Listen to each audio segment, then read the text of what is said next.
प्रधानमंत्री नरेंद्र मोदी तमाम मंत्रियों के साथ बैठक कर रहे हैं। बैठक शुरू हो चुकी है। इस वक्त की बड़ी खबर आपको बता दें, कोरोना संक्रमण के बढ़ते मामलों को देखते हुए प्रधानमंत्री नरेंद्र मोदी मंत्रियों के साथ बैठक कर रहे हैं। बढ़ते कोरोना को लेकर मोदी सरकार गंभीर है और इसी कड़ी में ये महत्वपूर्ण बैठक शुरू हो चुकी है। कुछ ही देर में कुछ बड़े फैसले ले सकते हैं पीएम मोदी की मंत्रियों के साथ बैठक शुरू हो चुकी है और कुछ महत्वपूर्ण फैसले आज इस बैठक में लिए जा सकते हैं। तमाम मंत्री इस बैठक में मौजूद हैं। पीएम मोदी ये महत्वपूर्ण बैठक कर रहे हैं। कोरोना के बढ़ते रफ्तार को देखते हुए आज ये महत्वपूर्ण बैठक मंत्रियों के साथ प्रधानमंत्री नरेंद्र मोदी की, जिसमें कोरोना को लेकर सरकार गंभीर नजर आ रही है और कुछ बड़े फैसले इस बैठक में लिए जा सकते हैं। तो कई महत्वपूर्ण फैसले इस बैठक में लिए जा सकते हैं। प्रधानमंत्री नरेंद्र मोदी मंत्रियों के साथ ये महत्वपूर्ण बैठक कर रहे हैं, जिसमें आज कुछ अहम फैसले लिए जा सकते हैं। लगातार देश में कोरोना संक्रमण बेकाबू हो रहा है, तेज रफ्तार के साथ बढ़ रहा है, लेकिन उसे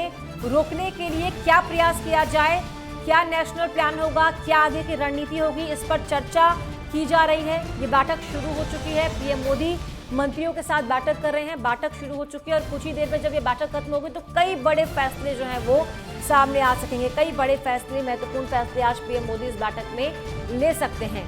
वर्चुअली ये बातचीत हो रही है। प्रधानमंत्री नरेंद्र मोदी तमाम मंत्रियों के साथ वर्चुअली ये बातचीत कर रहे हैं और संवाददाता राजकुमार चौधरी सीधे हमारे साथ जुड़ गए हैं ज्यादा जानकारी के साथ। राजकुमार, बैठक शुरू हो चुकी है, तमाम मंत्री इस बैठक में मौजूद है, वर्चुअली हो रही है बैठक।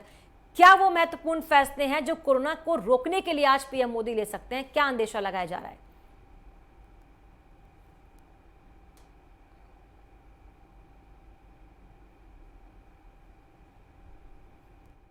ये बहुत बड़ा टास्क भारत सरकार के सामने है कि उसको किस तरीके से संपन्न कराया जाए। पंचायत चुनाव उत्तर प्रदेश के हुए हैं, उनकी भी काउंटिंग होनी है।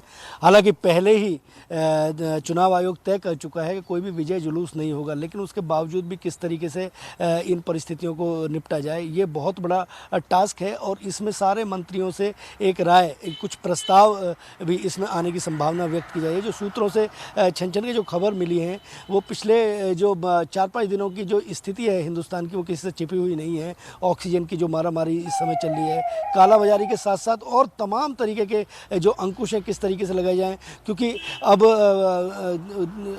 18 साल से 44 साल तक के लोगों को, उसके ऊपर के लोगों को और वैक्सीन लगाने का जो एक अभियान 1 तारीख से शुरू होना है, उसको किस तरीके से संपन्न किया जाए, ये भी एक बहुत बड़ा टास्क भारत सरकार के सामने है। और किस तरीके से सामंजस्य उसमें बिठा के रखा जाए, सारे जितने भी मंत्रालय हैं उन मंत्रियों से राय मशवरा करके उनकी क्या राय होती है, उस एक राय शुमारी करके भारत सरकार एक कोई ना कोई एक नोटिफिकेशन जारी कर सकती है। और जो सूत्रों से खबर मिल रही है, निश्चित तौर पर आने वाले 2-4 दिनों के लिए, क्योंकि जब तक एक काउंटिंग होगी, हो सकता है कि उन राज्यों में पूरी तरह से पूर्ण लॉकडाउन से भी इनकार नहीं किया जा सकता है, सूत्रों के हवाले से जो खबर आ रही है। हालांकि इस पर कम मोहर लगती है। प्रधानमंत्री उसके बाद एक प्रेस कॉन्फ्रेंस की भी संभावनाएं हैं या एक प्रेस नोट जारी होने की संभावना है, उससे चीज़ें स्पष्ट होंगी। लेकिन क्योंकि इस समय बिल्कुल सबसे बड़ा टास्क कोरोना की जो ड्रॉप है वो लगाना है और उसके अलावा 5 राज्यों के चुनावों के जो मतगणना है वो है।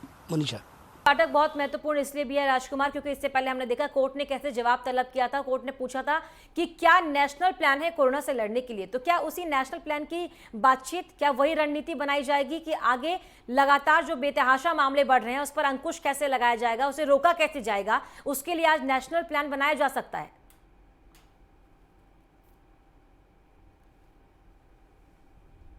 निश्चित तौर पर, क्योंकि देश इस समय बिल्कुल एकदम संक्रमण काल से इस समय दौर से गुजर रहा है और भारत सरकार के अलावा तमाम जो प्रदेशों की सरकारें हैं वो भी इस समय पशुपेश में हैं। उसके अलावा सामाजिक जो दायरा है, जो संवेदनशीलता है, जो संवेदनहीनता है, जिस तरीके की मीडिया में खबरें आ रही हैं, जिस तरीके से सोशल मीडिया पर जिस तरीके के अभियान चल रहे हैं, कई ऐसी अफवाहें हैं कि जिन अफवाहों ने एक डर पैदा कर दिया है, एक भय पैदा कर दिया है। उस भय के माहौल से जनता को कैसे निकाला जाए, क्योंकि हिंदुस्तान एक लोकतांत्रिक व्यवस्था है, लोकतांत्रिक देश है, तो उसमें जो परिस्थितियां हैं उन परिस्थितियों से किस तरीके का नेशनल प्लान बनाया जाए। हालांकि प्लान बिल्कुल पूरी तरीके से स्पष्ट तौर पे पहले ही केंद्र सरकार तय कर चुकी है कि 2 गज की दूरी और तमाम तरीके के जो भी मापदंड हैं उन मापदंडों को किस तरीके से पालन किया जाए। लेकिन उसके बावजूद भी जो आंकड़े हैं उन आंकड़ों में कमी नहीं आ रही है। अब उसका एक सीधा सीधा जो दायरा बचता है वो कहीं ना कहीं एक लॉकडाउन की तरफ कहीं ना कहीं देश जा सकता है। शब्दों पे पे हमारे दर्शक ध्यान देंगे कि जा सकता है, हम लोग इसकी घोषणा नहीं कर रहे हैं, लेकिन क्योंकि इस समय की जो परिस्थितियां हैं, जो महामारी है, उस महामारी से किस तरीके से बचा जाए, कहीं ना कहीं जो पिछले एक साल का जो दौर रहा है, उस समय निश्चित तौर पर शुरुआती दौर में जिस समय कोरोना का प्रकोप आया, अगर उस समय लॉकडाउन नहीं किया होता तो हालात निश्चित तौर पर बेकाबू होते। और आज जो हालात और परिस्थितियां बनी है, उसमें कहीं ना कहीं एक ये भी चीज़ें निकल के आ रही हैं कि लोग अपने आप को समझ नहीं पा रहे हैं, लोग एक दूसरे से जब टच में आते हैं, क्योंकि जो दुश्मन हमें दिखाई नहीं दे रहा वो निश्चित तौर पर हम पर वार करेगा, और इसमें एक लॉकडाउन ही एक सीधा माध्यम बनता है, एक नया रास्ता बनता है। बिल्कुल राजकुमार, लॉकडाउन की सख्त जरूरत तो है ही, लेकिन ये देखना होगा कि इस बैठक में क्या कुछ चर्चा की जाती है, क्योंकि कई सारे महत्वपूर्ण फैक्टर्स हैं। जिन राज्यों में नतीजे आने वाले हैं वहां पर किस तरह की प्रतिबंध रहेंगे, किस तरह की नई पाबंदियां रहेंगी, ये देखना महत्वपूर्ण होगा। साथ ही जिस तरीके से स्वास्थ्य व्यवस्था की अगर हम बात करें, उसको लेकर लोगों में बहुत नाराजगी है। अगर लोग संक्रमित हो भी जा रहे हैं, स्थिति खराब हो भी रही है, तो उसका इलाज नहीं मिल पा रहा है, लोगों का गुस्सा इसको लेकर भी है। तो क्या स्वास्थ्य व्यवस्थाओं को लेकर भी कोई नया रोड मैप, कोई नई प्लानिंग, कोई नया रास्ता निकाला जा सकता है आज की बैठक में?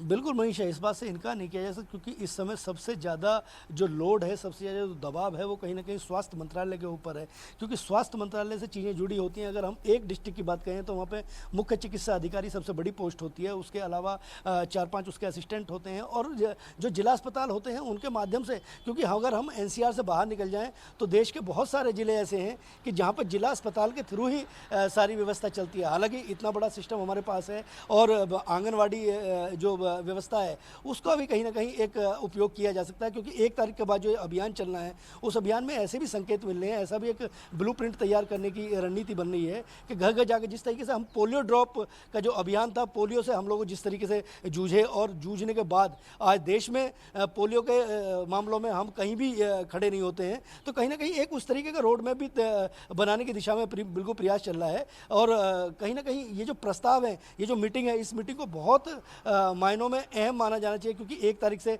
जो अभियान चलना है वो अभियान बहुत महत्वपूर्ण, मतलब देश का नहीं पूरी दुनिया का बहुत महत्वपूर्ण अभियान इसको माना जाना चाहिए वैक्सीन के क्षेत्र में। और जो परिस्थितियां, जिन परिस्थितियों में, क्योंकि जब चीज़ें सामान्य होती हैं उस समय किसी भी चीज़ को, टास्क को, किसी भी अपने उसको अचीव करना बहुत आसान होता है, लेकिन इस समय की परिस्थितियाँ जब आदमी का दुश्मन बना हुआ हो, उसको एक दूसरे को, मतलब आप अपने परिवार के लोगों को जरा उस मर्म को समझने की दिशा में अगर प्रयास करें कि आप मतलब एक व्यक्ति अपने परिजन की मृत्यु के बाद उसके शव को नहीं देख पा रहा है, तो ऐसी परिस्थितियों का अंदाजा सहज ही लगाया जा सकता है। स्वास्थ्य मंत्रालय के ऊपर बहुत प्रेशर है, और उस प्रेशर में निश्चित तौर पर कहीं ना कहीं जब एक अंधेरा होता है तो उम्मीद की किरण वहीं से जगती है। मनीषा, बिल्कुल, और आज के इस बैठक में कौन से उम्मीद की किरण जगेगी वो देखना होगा, क्या महत्वपूर्ण फैसले लिए जा सकते हैं वो भी देखना बहुत महत्वपूर्ण होगा। बहुत शुक्रिया राजकुमार आपका तमाम जानकारी के लिए।